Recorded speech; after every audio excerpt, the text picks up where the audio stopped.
कि आप सबको पता है कि बारिश का सीजन आया हुआ है और हर रोज लोगों की शिकायतें आ रही हैं कि भाई जल भराव की जो है पूरे तरीके से प्रशासन ने, यहाँ के अधिकारियों ने जो है यहाँ पर जो ड्रेनेज सिस्टम है उसको अच्छी तरह साफ नहीं किया।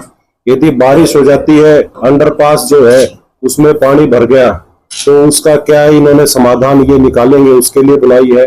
कल भी शहर में भिवानी रोड पर लोगों ने धरना दिया है कि 2 साल से अंडरपास को खोद के रख दिया, ना उसको बना रहे हैं ना उसके ऊपर कोई कार्रवाई कर रहे हैं। तो पूरे जो जींद है इस शहर को भाजपा ने एक ऐसे गांव में तब्दील कर दिया है कि जहां पर लोग बुनियादी सुविधाओं के लिए तरस रहे हैं। आपने सबने देखा है कि भाई 4 अंडरपास तो रोहतक रोड और भिवानी रोड पर ये लोग बनाने जा रहे हैं। 4 अंडरपास की निकासी का क्या उपाय होगा, इस बारे में नहीं सोचा गया। लोगों ने, व्यापारियों ने कितने प्रदर्शन किए। जो हमारी रोहतक रोड देवलाल चौक पर जो फाटक है, जो अंडरपास बना, उसका दूसरा विकल्प बने, इसके लिए हर रोज दिया गया कि भाई टेंडर होने वाले हैं, बजट पास हो गया, सैंक्शन हो गया, कभी चीफ मिनिस्टर के यहाँ से, कभी रेलवे के यहाँ से, लेकिन आप पता लगा कि भाई उसमें तो कुछ भी नहीं हुआ, उस पर कोई कार्रवाई नहीं हुई है। तो लोगों को बहकाने का ये इन्होंने काम किया है। आज आप सब इसलिए बुलाए हो कि बहुत सारी शहर में ऐसी असुविधा लोगों को हो रही है, पीने का साफ पानी नहीं मिल रहा है। नहरी पानी जो है वो जो सेक्टरों में है उनमें बहुत कम देर के लिए आता है। पानी की उचित व्यवस्था की जाए, सीवर सिस्टम ठीक हो। सड़कें जो है आधे शहर में टूटी पड़ी है या नई बनी है तो उनका मलबा साइड में मिला होगा, पड़ा होगा, उसको कोई उसके बारे में नहीं सोच रहा है। हमारा जो हॉस्पिटल है, बहुत बड़ा अखबारों में भी आई थी कि हॉस्पिटल में कितनी असुविधा लोगों को हो रही है। 2,500 के करीब हर रोज लोग यहाँ ओपीडी में आ रहे हैं और डॉक्टर के नाम पर खाना पूर्ति हो रही है। आप किसी समय चले जाओ जींद के सामान्य अस्पताल में, मुश्किल से 8 से 10 डॉक्टर आपको एक साथ बैठे मिलेंगे। 59 डॉक्टर्स यहाँ सैंक्शन है। कोई मेरे ख्याल से 20 के आसपास अभी है, जिसमें से 8-10 को तो इमरजेंसी ड्यूटी पे, कभी किसी वीआईपी ड्यूटी में, कभी कोई छुट्टी पर है। तो सिर्फ 8 से 10 डॉक्टर यहाँ लोगों के लिए इतने बड़े शहर में मिलते हैं, जो जींद डिस्ट्रिक्ट का सबसे बड़ा हॉस्पिटल है। हमने यहाँ 2 बार धरना भी दिया, प्रशासन को भी जगाने का काम किया, लेकिन मुझे लगता है कि यहाँ का जो स्थानीय विधायक है उसकी कोई रुचि नहीं है इस चीज में कि यहाँ पर डॉक्टर लेके आए। मेडिसिन का डॉक्टर हो, गायनाकोलॉजिस्ट हो, रेडियोलॉजिस्ट हो, कोई यहाँ पर डॉक्टर नहीं है। जहां तक यूनिवर्सिटी की बात आती है, जींद के अंदर चौधरी रणबीर सिंह यूनिवर्सिटी हुड्डा साहब ने बनवाई थी। आज उस यूनिवर्सिटी के अंदर सिर्फ 5 ऐसे डिपार्टमेंट है जिसमें परमानेंट प्रोफेसर है, सिर्फ 5 डिपार्टमेंट। ये लोग क्लेम करते हैं कि भाई हमने इतने कोर्सेज चालू कर दिए, लेकिन सारे ही कॉन्ट्रेक्चुअल टीचर्स के, प्रोफेसर्स के उस पर यूनिवर्सिटी चल रही है। 10 साल के दौरान यूनिवर्सिटी में टीचर्स को है, जो कर्मचारी काम करते हैं, उनको ये नहीं लगा पाए। हमारे हुड्डा साहब ने जो है जींद के अंदर लड़कियों के लिए कॉलेज बनाया, उसमें जाकर देख लो, जो बॉयज गवर्नमेंट कॉलेज है उसमें जाके देख लो, टीचर्स की संख्या जो है वो आधी है। तो बच्चे कहां से शिक्षा प्राप्त करें? यहाँ जो एजुकेशन सिस्टम है बिल्कुल चरमराया हुआ है। हेल्थ सिस्टम है उसका तो कहना ही क्या है। आज तक हर रोज हम ये बात उठाते हैं, लेकिन डॉक्टर्स की भारी कमी जींद के अंदर है। इसके बाद युवाओं को खेलने की जो चर्चा भी, वैसे बैठे थे जब बात हो रही थी कि जींद के अंदर इतना अच्छा स्टेडियम हुड्डा साहब ने बना के गए, लेकिन उस स्टेडियम को इन्होंने रैली स्थल बना दिया, कोच आज तक नहीं लगाए हैं। चाहे आप पशुओं के हॉस्पिटल में चले जाओ, वहां आपको डॉक्टर नहीं मिलेंगे। तो जींद की जो है सूद बूद नहीं ली गई है। यहाँ के स्थानीय विधायक कहते हैं उन्होंने काम किया है। मैं ये कह रहा हूं कि यदि जींद के अंदर यूनिवर्सिटी, लड़कियों के लिए कॉलेज, 100 बेड से 200 बेड का अपना सामान्य हॉस्पिटल, नया बस स्टैंड, उस टाइम पे आधारशिला जिसकी हुड्डा साहब ने रखी, 4 लेन जो रोहतक से नरवाना रोड है उसकी आधारशिला मंडी में बुलाकर, उस टाइम के जो तत्कालीन मिनिस्टर थे उनको बुलाकर, सीपी जोशी जी को, पटियाला चौक पे फ्लाईओवर, क्योंकि जाम लगता था, फ्लाईओवर हुड्डा साहब के टाइम बना, पॉली क्लिनिक यहाँ पर बने, पीने के पानी की सुविधाएं सेक्टरों के लिए यहाँ तल जींद वासियों के लिए हुड्डा साहब ने जल घर बनाए। उसके बाद यहाँ पर कितने काम किए हैं आप लोगों के सामने है। वो कहते हैं हमने इतने पैसे लगा दिए, पैसे लगाए होंगे लेकिन वो पैसे किसकी जेब में गए हमें नहीं पता। आज इतने सारे पार्षद शहर के यहाँ पर बैठे हैं, इनको भी हिसार बुलाया गया, माननीय मुख्यमंत्री जी ने हिसार बुलाया, लेकिन आज इतने पावरलेस पंचायती सिस्टम को हमारे को बना दिया गया है कि जो डीडी पावर है वो चेयरमैन से भी छीन ली है। पार्षदों को कोई भी काम शहर के अंदर कराने का हक नहीं है। क्या सिर्फ विधायक का ही हक है? सबको अपनी आवाज उठाने का हक भी होना चाहिए। किसी की कोई सुनवाई नहीं हो रही है। इन सब बातों को देखते हुए दीपेंद्र हुड्डा जी, आप सबको पता है कि पद यात्रा के लिए यहाँ पर आए थे। उन्होंने हरियाणा सरकार से और जींद के जो विधायक है उनसे हिसाब भी मांगा था। उन्होंने कहा था कि भाजपा हिसाब दे कि भाई जींद को इतनी बदहाली में जो ये लेकर गए हैं उसका क्या हिसाब ये देंगे, इन्होंने क्या कार्य किए हैं। तो बीजेपी से हम यही पूछते हैं, उसी क्रम को आगे बढ़ाते हुए आज आप लोगों के माध्यम से कहना चाहते हैं कि हमने सबके साथ बैठकर ये चर्चा की और जो हमारा जो ये कार्यक्रम है हिसाब मांगने का, उसको दीपेंद्र जी से आगे बढ़ाते हुए हम सब पूरे जींद हल्के की एक पदयात्रा करने जा रहे हैं। और इस पदयात्रा का भी मकसद यही है कि भाई जन जन तक पहुंचे, आवाज सुने और लोग क्या चाहते हैं उसके बारे में सुनाए, ताकि वो हम अपने जो है, चाहे दीपेंद्र हुड्डा जी हो, हुड्डा साहब हो, उनके माध्यम से उदय भान जी हो, उन तक ये बात पहुंचाए कि भाई जींद की जो बेसिक समस्याएं है कम से कम कांग्रेस पार्टी आए उन पर ध्यान दे। और रोजगार के जो यहाँ पर रोजगार की भारी कमी है, चाहे प्राइवेट सेक्टर हो गवर्नमेंट सेक्टर हो, प्राइवेट सेक्टर के लिए आईएमटी की बात हो उसकी आवाज उठाने की हो, तो इन सब बातों के लेकर हम 5 तारीख से सुबह 9 बजे जो हमारा ये कोर्टों के सामने शहीदी पार्क है वहां से शुरुआत करेंगे और पूरे हल्के की 6 दिन के अंदर तकरीबन 120 से 25 किलोमीटर की यात्रा हम कर लोगों की आवाज सुनकर उसका जो हमारा रिजल्ट आएगा, जो सबकी बातें हैं उसमें रखकर हम माननीय सांसद जी के पास पहुंचाएंगे। इस सब चीजों के लिए आपके बीच में आज ही एक प्रेस कॉन्फ्रेंस की। तो क्या मानते हैं तो आप खामियां गिना रहे हैं, पब्लिक इनको समझेगा विधानसभा चुनाव में साथ देगा? विधानसभा चुनाव का रिजल्ट आपने देख लिया कि सोनीपत से कांग्रेस जो है जीती है। और जींद की जो बात है, तो जींद में तो आज लोग इतने त्रस्त हैं कि आप किसी विभाग में चले जाओ, पेंशन बनवाने के लिए जाओ तो पैसे दो, राशन कार्ड ठीक कराने जाओ तो पैसे दो, कमेटी में आप जाओ प्रॉपर्टी आईडी के नाम पर जन्म मृत्यु प्रमाण पत्र बनवाने भी जाता आदमी तो भी उसको पैसे देने पड़ते हैं।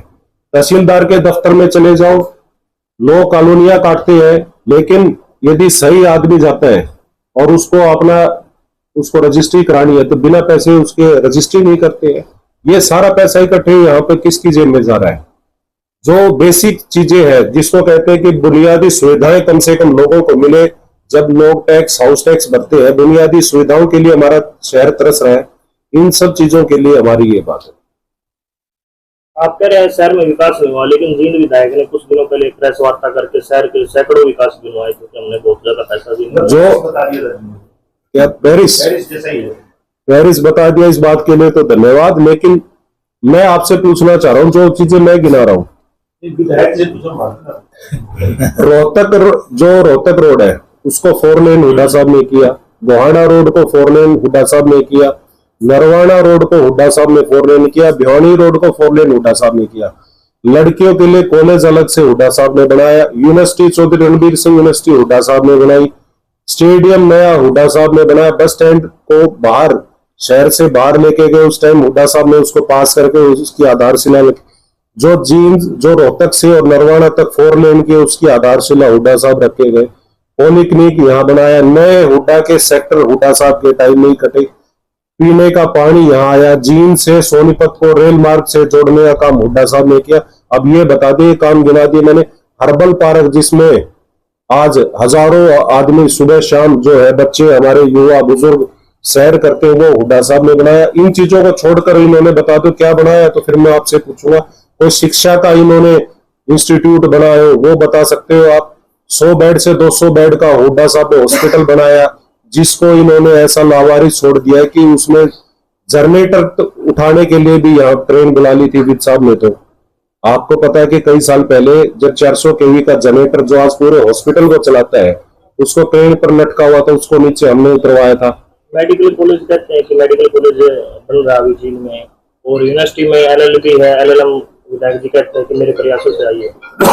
आप ये बताइए, जो मैंने यूनिवर्सिटी का हाल बताया, सिर्फ पूरे यूनिवर्सिटी में 5 डिपार्टमेंट है जिसमें परमानेंट जो टीचर्स है, उसके बाद सारे डिपार्टमेंट कॉन्ट्रेक्चुअल जितने प्रोफेसर हैं वो सारे ही एडहॉक पे उन पे है, कोई भी परमानेंट नियुक्तियां नहीं है। स्टाफ जो है सारा इधर उधर से, कोई DC रेट पे लगा रखा है, कोई कहीं से। यूनिवर्सिटी ऐसे थोड़ी चलती है।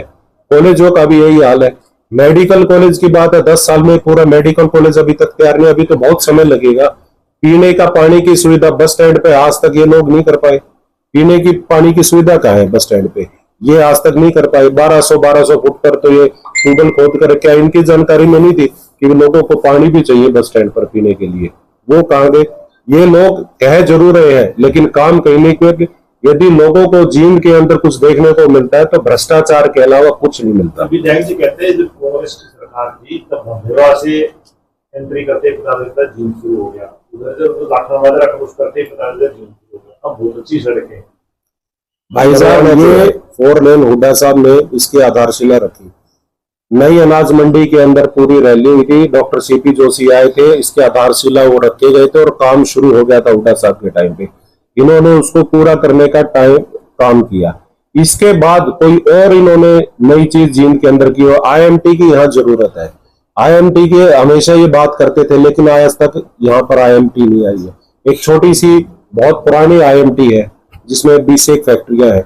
यहाँ सख्त जरूरत है कि जैसे और जगह IMT खुलती है कि प्राइवेट सेक्टर में भी यहाँ पर नौकरियां लोगों को मिले, तो IMT यहाँ खुलनी चाहिए। यूनिवर्सिटी जो है, जो आपने LLB की फीस की बात की, पिछले साल भी हम BC से मिलके आए थे। पूरे हरियाणा के अंदर सबसे ज्यादा जो फीस है वो जींद की यूनिवर्सिटी चार्ज कर रही है। 55,000 रुपए LLB के 1 साल के कोर्स के। क्या गरीब परिवार का बच्चा पढ़ सकता है? 55,000 रुपए पहले इंजीनियरिंग की फीस होती थी। मैं खुद जींद दिल्ली यूनिवर्सिटी से मैंने लॉ किया है, हमारी सेंट्रल यूनिवर्सिटी की फीस 2,500 रुपए होती थी। तो आप अंदाजा लगा लीजिए, ये 55,000 रुपए ले रहे हैं, तो कैसे गरीब व्यक्ति का जो बच्चा है वो यहाँ पर वकील बनेगा? आप इतनी फीस कैसे पे करोगे? तो जो चीजें ये कर रहे हैं उसमें भी ये प्रॉपर तरीके से नहीं कर रहे। और मुझे तो लगता है कि जींद को पिछाड़ने में यहाँ के विधायक का सबसे बड़ा हाथ है। और कितना भ्रष्टाचार यहाँ फैला हुआ है। कभी मिड्डा साहब अब आके कहते हैं पिछले चेयरमैन के खिलाफ इतनी पूरी किताब भर के वो चंडीगढ़ ले गए थे, प्रेस कॉन्फ्रेंस करके उन्होंने, हमने तो नहीं गई थी, उन्होंने दिखाया था लोगों को कि भाई ये भ्रष्टाचार है, इसकी विजिलेंस जांच कराएंगे। CM कोठी पे जाने के बाद भी उन्होंने कहा था कि भाई विजिलेंस जांच कराएंगे। आज उस जांच का क्या हुआ? उस भ्रष्टाचार का क्या हुआ? जो विधायक जी के संज्ञान में था उस पर क्या कार्रवाई उन्होंने की? क्या वो जनता का पैसा किसने खाया? इस बात का तो सबको पता होना चाहिए। उस बारे में कोई चर्चा नहीं। और हमारा मकसद भी इस पैदल यात्रा का यही है कि जन जन तक अपनी बात रखेंगे, लोगों की सुनेंगे और अपनी जो है पार्टी के जो हमारे शीर्ष नेता है उन तक ये बातें पहुंचाएंगे। आपको क्या लगता है विधायक जी पहले फैले बना लेते थे, धरना दे देते थे, वो आप उस मूड में क्यों नहीं नजर आ रहे? क्या अब तरह तरह की अफवाहें चल रही हैं। विधायक जी का जोश जो है पहले की तुलना में, मेरे ख्याल से बीजेपी वाले तो यही कर रहे हैं कि टिकट काटने जा रही है, तो गड़बड़ाया हुआ है। सबसे बड़ी बात जो है वो ये है, ज्यादा कोई डर नहीं है, कांग्रेस पार्टी नहीं लेने वाली।